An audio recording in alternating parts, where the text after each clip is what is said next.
Hey guys, this is KB Panchal and you are watching KB fitness. तो आज हम बात करने वाले हैं शोल्डर की एक्सरसाइज के बारे में, जो है डंबल प्रेस। ठीक है ना। तो आज हम बताएंगे इस एक्सरसाइज को कैसे परफॉर्म करते हैं, क्या पोस्चर रहता है और किस तरीके से आप इसका मैक्सिमम बेनिफिट उठा सकते हैं। सबसे पहले मैंने आपको इससे पहले बताया था बारबेल प्रेस के बारे में, किस तरीके से परफॉर्म करते हैं, राइट। तो उसका अगर जिस बंदे को बारबेल प्रेस में दिक्कत हो रही हो, उसका ही वेरिएशन है डंबल प्रेस, किस तरीके से करते हैं। बिकॉज बहुत जने होते हैं जिनको बारबेल से दिक्कत आती करने में या जॉइंट्स के अंदर इशू आता है, तो वो कर सकते हैं डंबल से। अब उसका रीज़न क्या रहता है, जब आप बारबेल से करते हैं तब आप रेस्ट्रिक्शन रहते हैं, ठीक है ना। मतलब आप जब बारबेल से वर्कआउट कर रहे हैं तब आप अपने ज़्यादा रिस्ट वगैरह या ज़्यादा मूवमेंट नहीं कर सकते। लेकिन जब आप डंबल से कर रहे हैं तो आप फेवरेबल कंडीशन में, आपकी बॉडी की फेवरेबल पोजीशन के अंदर आप उसको मूवमेंट कर सकते हैं। और सबसे पहले हम बात करेंगे किस तरीके से स्टार्ट करते हैं। तो आप जब भी डंबल प्रेस कर रहे हैं तो आपको एक बेंच की ज़रूरत पड़ेगी। या तो आप इस बेंच का भी यूज़ कर सकते हैं जो फ्लैट बेंच है, और या फिर आप कर सकते हैं यूटिलिटी बेंच का। लेकिन मैं कहूँगा आप यूटिलिटी बेंच का यूज़ करो। उसका रीज़न बता रहा हूँ, बिकॉज यूटिलिटी बेंच पे आपको एक एडजस्टमेंट मिलता है, राइट। इस यूटिलिटी बेंच पे आपको मिल गया एडजस्टमेंट।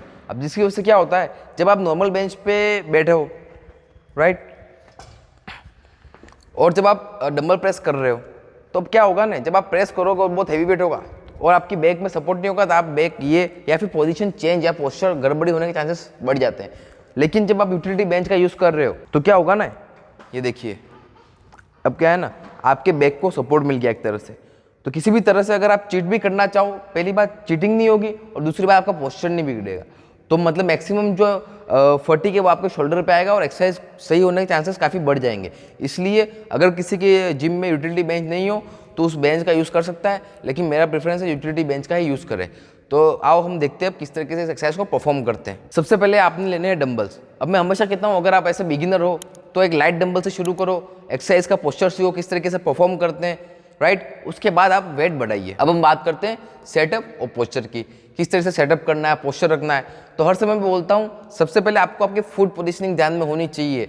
फिर मैं बोल रहा हूँ बहुत से लोग शोल्डर प्रेस इस पोजीशन में लगाते हैं, लिटरली गलत है। और वो बहुत ज़्यादा टाइम तक, देखो जिसका अगर मसल गेन करना लॉन्ग टाइम तक, उसको वेट बढ़ाना पड़ेगा, जिसको बोलते हैं प्रोग्रेसिव ओवरलोड। अब प्रोग्रेसिव ओवरलोड क्या होता है वो किसी और वीडियो में समझाऊंगा। लेकिन अगर आप सही पोस्चर से नहीं करोगे तो आप प्रोग्रेसिव ओवरलोड कर ही नहीं पाओगे। इसलिए आपका फुट पोजीशनिंग सही होनी चाहिए, राइट। और मैक्सिमम वेट लिफ्ट करने के लिए, मतलब आपकी जो स्ट्रेंथ है वहाँ तक जाने के लिए आपको फुट पोजीशन, पोस्चर सही होना बहुत जरूरी है। और साथ ही साथ आप इंजरी भी फ्री रहेंगे। और सबसे पहले बात कर रहा हूँ फुट पोजीशन की। हर वीडियो में मैं कहता हूँ इस टाइप, जब ठीक है ना, ये आपका अगर फुल पोजीशन रहता है तो अब आप मैक्सिमम एफर्ट आप कर सकते हैं। बेंच प्रेस में, डंबल प्रेस में, किसी में भी आप अपने मैक्सिमम एफर्ट या मैक्सिमम स्ट्रेंथ को यूज़ कर सकते हैं। सेकंड चीज़, अब डंबल लिफ्ट की बात कर रहा हूँ, फिर मैं बता रहा हूँ कुछ लोग जिम में क्या करते हैं, यहाँ से शुरू करते हैं, गलत है। डंबल लिफ्ट करने का तरीका बता रहा हूँ मैं। आपने ये कर लिया, डंबल लिफ्ट की यहाँ पे लाना, ठीक है, सबसे पहले शोल्डर के पास में। अब आपका पोस्चर सेट हो गया, उसके बाद आपको लिफ्ट करना है। अब सेकंड मिस्टेक जो मैक्सिमम लोग जिम के अंदर करते हैं और बहुत से ट्रेनर्स, बॉडी बिल्डर्स भी ये मिस्टेक करते हैं, क्या करते हैं वो बता रहा हूँ मैं। सबसे पहले जब डंबल लिफ्ट करते हैं उसके बाद जो अपने एल्बो उसको इस साइड करते हैं, ठीक है। अब एल्बो को इस साइड करने के बाद प्रेस कर रहे हो।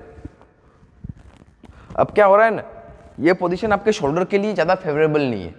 अब इंजरी होने के चांसेस इतने ज़्यादा नहीं होते हैं, लेकिन शोल्डर में पेन डेफिनेटली होगा। अगर आप लॉन्ग टाइम तक और हैवी वर्कआउट कर रहे हैं तो शोल्डर में पेन होगा। तो मैं आपको सही पोस्चर बता रहा हूँ शोल्डर प्रेस डंबल्स के साथ करने का, राइट।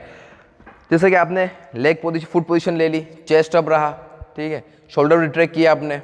अब मेरे देखो, मैं हमेशा बोलता हूँ point of contact parts body के कौन से, फुट है, हिप्स है मेरे, राइट, अपर बैक है और मेरे रेल लेट या ट्रैप्स कह सकते हो, ये मेरे, और हेड। लेकिन हेड को हम थोड़ा सा आगे रखेंगे।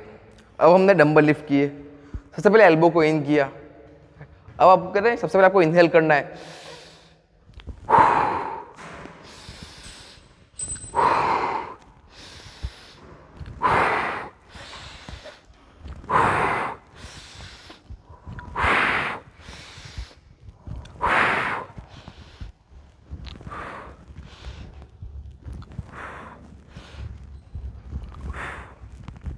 तो ये रहता है आपको डंबल प्रेस करने का तरीका।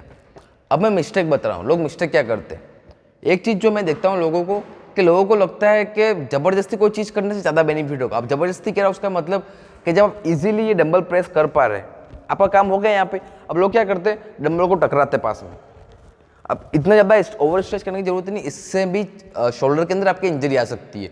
और ये बहुत एक्सरसाइज है आपके एंटीरियर डेल्टॉइड और लेटरल डेल्टॉइड को ट्रेन करने के लिए। मैक्सिमम जो इसका इम्पैक्ट है वो आपके एंटीरियर डेल्टॉइड पे आएगा, राइट। और साथ ही साथ ये बहुत अच्छी एक्सरसाइज है, मतलब एक तरह से कंपाउंड मूवमेंट कह सकते हो, इतनी पावरफुल एक्सरसाइज है। इसके अंदर लोग काफ़ी हैवी वेट लिफ्ट करते हैं, राइट। तो इसके अंदर आपको अगर प्रोग्रेस करना है तो ये ध्यान रखना पड़ेगा, सही पोस्चर का होना बहुत जरूरी है। मैं बता रहा हूँ जिम के अंदर पोस्चर लोग बहुत ही गलत कर रहे हैं। मैक्सिमम लोग 10 में से 8 से 9 लोग shoulder press, bench press, barbell press posture गलत कर रहे हैं। और जब आपका बेसिस सही नहीं होगा तो आप प्रोग्रेस कैसे करोगे। इससे लोगों को मसल बिल्डिंग या शोल्डर में वो थ्रेडीनेस नहीं आती है, राइट। तो मैं एक बार और समझा रहा हूँ आपको कि एक और गलती क्या मिस्टेक लोग करते हैं। पहली बात, डंबल्स को यूं उठाते हैं। अब मैं बता रहा हूँ आपको, लोग डंबल को ये उठा रहे हैं। अब इससे क्या हो रहा है ना, डायरेक्ट इंपैक्ट आपकी बैक पे आ रहा है, राइट। अगर काफ़ी हेवी वेट होगा और आप इस तरीके से उठाएंगे तो आपकी लोअर बैक इंजर्ड हो जाएगी। अब ये टॉपिक सबसे पहले अगर आप एक्सरसाइज कर रहे हो तो आपको ये फिक्स होना चाहिए पोस्चर सही हो, आप एक्सरसाइज जिस हिसाब से कर रहे हो आप इंजरी फ्री रहे, राइट। ये ध्यान रखना पड़ेगा आपको। तो बता रहा हूँ अगर कोई भी डंबल आप लिफ्ट कर रहे हो, राइट, अगर आपके पास यूटिलिटी बेंच नहीं है, नॉर्मल बेंच है, ठीक है। अब मैं आपको बता रहा हूँ डंबल कैसे लिफ्ट करते हैं, बिकॉज बहुत से लोग डंबल मैंने पहले भी बता के रखा है, इस तरीके से डंबल लिफ्ट कभी नहीं करना है। चलो 5-7 किलो वेट होगा चलेगा, लेकिन अगर 20, 17.5, 25 किलो वेट होगा तो डेफिनेटली अगर आप रेगुलर बेसिस पे ये चीज़ करोगे आपकी लोअर बैक इंजर्ड होगी ही होगी और आपको जिम से गैप लेना पड़ेगा, राइट। तो मैं बताऊँ जब भी अगर डंबल इस तरीके से हैवी वेट आपको उठाना है, चाहे शख्स कर रहे हो, डंबल प्रेस कर रहे हो, राइट, या फिर बेंच प्रेस भी कर रहे हो, तो आपको पहले नीचे बैठना है इस तरीके से एंड देन डंबल को लिफ्ट करना है, राइट। ये तरीका होता है। देन आफ्टर इधर आपको सीट करना है। चाहे किसी भी एक्सरसाइज में आप कर रहे हो, यही तरीका डंबल उठाने का। और दूसरी बात जो मैंने पहले बताई थी, डंबल को इस तरीके से उठाइए, ऐसे मत कीजिए। ये किसी ने ये करा दिया, ये करा दिया, जो बिल्कुल गलत है। तो ये था तरीका शोल्डर प्रेस करने का। अब मैंने पहले भी कहा है कि ये बारबेल प्रेस का वेरिएशन है, और ये एक ऐसा वेरिएशन है जो जैसे अगर आप बारबेल प्रेस कर रहे हैं वो भी काफ़ी बेहतरीन एक्सरसाइज है और डंबल प्रेस भी काफ़ी बेहतरीन एक्सरसाइज है। दोनों एक्सरसाइज को आप मास्टरी करिए, कैसे करते हो देखिए, और इसका मुझे बताइए कि किस तरीके से आपको इसको एक्सरसाइज करने के बाद फील हुआ, राइट। तो ये थी आज के एक्सरसाइज के बारे में। अगर आपको कोई भी क्वेश्चन हो सप्लीमेंटेशन रिलेटेड, न्यूट्रिशन से रिलेटेड या फिर ट्रेनिंग से रिलेटेड, तो आप मुझे IG अकाउंट पे मैसेज कर सकते हैं या फिर यूट्यूब पे कमेंट कर सकते हैं। Thank you.